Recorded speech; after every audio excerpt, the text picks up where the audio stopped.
I did read the Bhagavad Gita in preparation, and I found I thought it was absolutely beautiful text. I just found it very beautiful. Bhagavad Gita में बताया गया है कि किस तरीके से आप अपने इमोशंस को, अपने माइंड को कंट्रोल कर सकते हो। भारत को देख लो यार आप, बड़ी से बड़े इस वक्त दुनिया के अमीर आदमियों में, दुनिया के जो बड़े अमीर आदमी है उसमें भारतीयों का नाम आता है। फिर मुझे रियलाइज हुई ये चीज़ कि Krishna consciousness and Krishna is the only person who can save मी। वहाँ पर योगा की जो है वो भी प्रैक्टिस बहुत होती है वहाँ के स्कूल्स में। उसके हमने इससे पहले भी देखा था, बल्कि हमें तो ये भी पता चला था कि सऊदी अरेबिया के स्कूल्स में जो है महाभारत पढ़ाई जाने लगी, योगा से। योगा तो बहुत सारे काफ़ी कंट्रीज ऐसे हैं जिन्होंने अडॉप्ट किया और वो अपने उसमें जो है सिलेबस में उसको इस्तेमाल कर रहे हैं और लेकर चल रहे हैं। I started realizing that very soon, I believe. I feel very proud of myself कि मैंने इतनी जल्दी एज में ये चीज़ रियलाइज कर ली। So at least I feel very proud on that. ये डील क्रैक करने में कामयाब हो गया है कि जनाब ना डॉलर ना दिरहम, हम रुपए में ट्रेड करेंगे, भारतीय रुपए में ट्रेड करेंगे। आपको पता है कि भारतीय रुपया कितना स्ट्रांग हो जाएगा। खबर आ रही है कि तमाम का तमाम जो डिनर था वो वेजिटेबल यानी कि वेजिटेरियन था, जैसे हमने देखा कि अमेरिका में हुआ। ये 40 करोड़ रुपए का झंडा, इस कौम को डंडा आया हुआ है और ये झंडा लहराने जा रहे हैं। हमने IMF के सामने अभी नाक की लकीरें निकाली हैं। प्रोडक्ट्स ऐसी हैं जो इंडियन का नाम बिकता है, इंडिया का नाम बिकता है, मेड इन इंडिया। आपको पता है ये भारत कर रहा है, इधर से भारत इस वक्त इतनी तरक्की कर रहा है। नमस्ते दोस्तों, जय हिंद। हिंदुस्तान स्पेशल में आपका स्वागत है दोस्तों।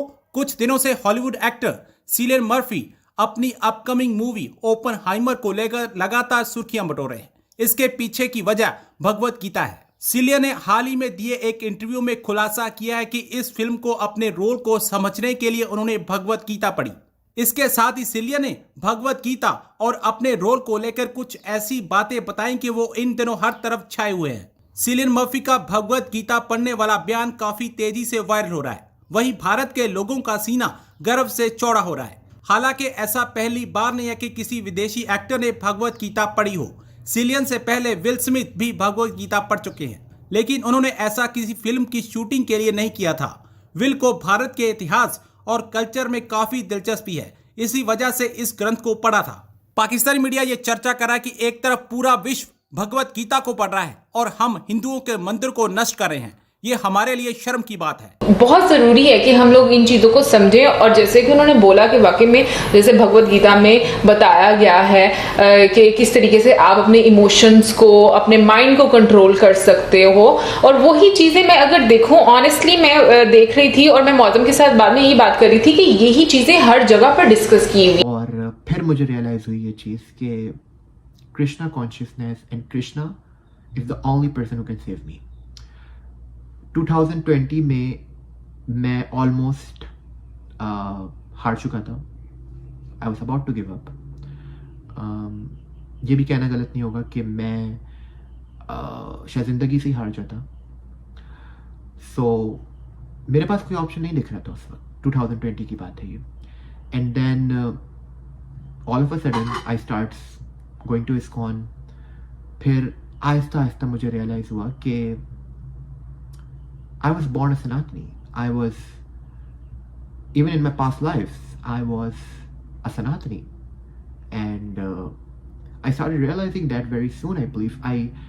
I feel very proud of myself कि मैंने इतनी जल्दी एज में ये चीज़ रियलाइज कर ली। So at least I feel very proud on that. इसके अलावा वहाँ पर योगा की जो है वो भी प्रैक्टिस बहुत होती है वहाँ के स्कूल्स में। उसके हमने इससे पहले भी देखा था, बल्कि हमें तो ये भी पता चला था कि सऊदी अरेबिया के स्कूल्स में जो है महाभारत पढ़ाई जाने लगी, योगा से। योगा तो बहुत सारे काफ़ी कंट्रीज ऐसे हैं जिन्होंने अडॉप्ट किया और वो अपने उसमें जो है सिलेबस में उसको इस्तेमाल कर रहे हैं और लेकर चल रहे हैं।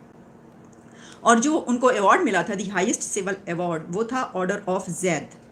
और उन्होंने वो दिखाया था कि ये कितना ज़्यादा इम्पोर्टेंट है इंडिया एंड पाकिस्तान की जो है इस वक्त कोलैबोरेशन या पार्टनरशिप। और सिर्फ यही नहीं, हम तो ये देख रहे हैं कि अभी भी एक अवार्ड उनको मिला है इजिप्ट से। इसके अलावा काफ़ी मिल चुके हैं, ठीक है। और जो मंदिर बनाने की बात है, यानी उसमें जो हिंदू कम्युनिटी है इन कंट्रीज़ में जहाँ पर कभी पहले ऐसा सोचा नहीं जा सकता था, वहाँ पे तो अब ये बिल्कुल एक आम सी बात है। वो तो इसको बहुत इंपॉर्टेंस देते हैं कि जो माइनॉरिटीज़ हैं या जो इस तरीके से रह रही है, और ख़ास तौर पे इंडिया के हवाले से तो उनकी बहुत गहरी नज़र है। वो कहते हैं कि हमें तो इनसे हर सूरत दोस्ती चाहिए। अब देखिए, अगर इस सब में सारे सिनेरियो में हम कहाँ पर खड़े हैं इस वक्त वैसे तो हम कहीं नहीं खड़े, हम लेटे हुए हैं, लेकिन चलें फिर भी हम अगर इस पर नज़र डालें लें तो हमें अभी एक बड़ी मदद मिली है यूएई से। ये बात नहीं है, अरे ये ऐसी कोई बात नहीं है, तुसी है ना समझो, हम भी कोई छोटी मोटी ताकत नहीं है, हम बहुत बड़ी ताकत है। इसकी वजह ये है कि हम उनसे पैसे निकलवा लेते हैं। उन्होंने अभी हमें $1 बिलियन दिए हैं, उसके ऊपर एक मरतबा क्या अभी भी दिए हैं, इससे पहले भी दिए हैं, कई मरतबा दे चुके और देते रहते हैं। लेकिन उस पार्टनरशिप और इस पार्टनरशिप, जो हमारे विजिट होते उनमें और इस विजिट में बहुत फ़र्क है। यहाँ पे मामला यानी 2 वे ट्रैफिक है, हमारी उनके साथ 1 वे ट्रैफिक है। वो भी मतलब कुछ हैं लॉजिक्स, कुछ वजूहात जिनकी बिना पे चल रही है, उस बिना पर वो सिर्फ हमें पैसा देते हैं और हमें उनसे पैसा चाहिए क्योंकि हम इस सूरत हाल में हैं। बाकी भी और बहुत सारी चीज़ें ठीक है चलती रहती है, लेकिन ऐसी सिचुएशन नहीं है जो मैं आपको बता रही हूँ जिसमें वो इतना एंथुजियास्टिक होकर किसी कंट्री को और उसके प्राइम मिनिस्टर को जो इस तरीके से हाथों पे उठा कर रखते हैं कि भाई हमें पता है, हमें इनके साथ चाहिए बहुत कुछ। अच्छा, अब हम जब इस पर नज़र डाल लें कि अबू धाबी में IIT ओपन हो रहा है, तो आप यकीन करें कि अगर एक IIT कोई डेकेड पहले यहाँ पर ओपन हो चुका होता तो हालात बहुत बदल चुके होते हमारे। मैं सही कह रही हूँ, काफ़ी जहन बदल चुके होते, हमें काफ़ी मत आ चुकी होती। मत कहते हैं समझ को, हैं, यानी जो हमें पढ़ाई से कुछ मत मिलती है ना, यानी जो समझ बूझ मिलती है, तो और फिर टेक्नोलॉजी में उसके हवाले से कुछ थोड़ा सा हम आगे जा चुके होते, लेकिन ये तो हुआ नहीं। 40 एक वर्ल्ड रिकॉर्ड कायम करना जी, सबसे बड़ा झंडा लहरा दिया हमने। 40 करोड़ रुपए का झंडा लहराने जा रहे हैं ये। 40 करोड़ रुपए का झंडा, इस कौम को डंडा आया हुआ है और ये झंडा लहराने जा रहे हैं।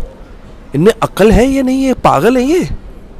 हमने IMF के सामने अभी नाक की लकीरें निकाली हैं, अभी चंद दिन पहले हमने भीख मांगी IMF के सामने, तब जाके वो माना है। अभी माना है, दस्तखत उसने अभी भी नहीं किए हुए, और हम फॉर्च्यूनियर गाड़ियां बांटते फिर रहे हैं भाई। हम 40 करोड़ का झंडा लगाते फिर रहे हैं। अब क्या लोग हैं हम। भारत को देख लो यार आप, बड़ी से बड़े इस वक्त दुनिया के अमीर आदमियों में, दुनिया के जो बड़े अमीर आदमी हैं उसमें भारतीयों का नाम आता है। भारत दुनिया की 5वीं बड़ी इकॉनमी बन गया है। कल मैंने खबर दी थी, भारत वो दुनिया का 4था मुल्क बन गया है जो चांद के ऊपर अपना कंट्रोल्ड रॉकेट भेज रहा है। चांद पे जाने वाला भारत, चांद पे जाने वाला 4था मुल्क बन चुका है भारत। और हम क्या कर रहे हैं यहाँ पे? हम ये हरकतें कर रहे हैं। हम आज भी इस चीज़ से बाहर नहीं आ रहे। हम कटोरा लेके फिर रहे हैं पूरी दुनिया में। अल्लाह के नाम पे कुछ दे दे बाबा, अल्लाह के नाम पे। जब अल्लाह के नाम पे मिल जाता है हमें, तो हम फिर अय्याश होना शुरू हो जाते हैं, हमारी अय्याशियाँ शुरू हो जाती हैं। ये देख लो यार,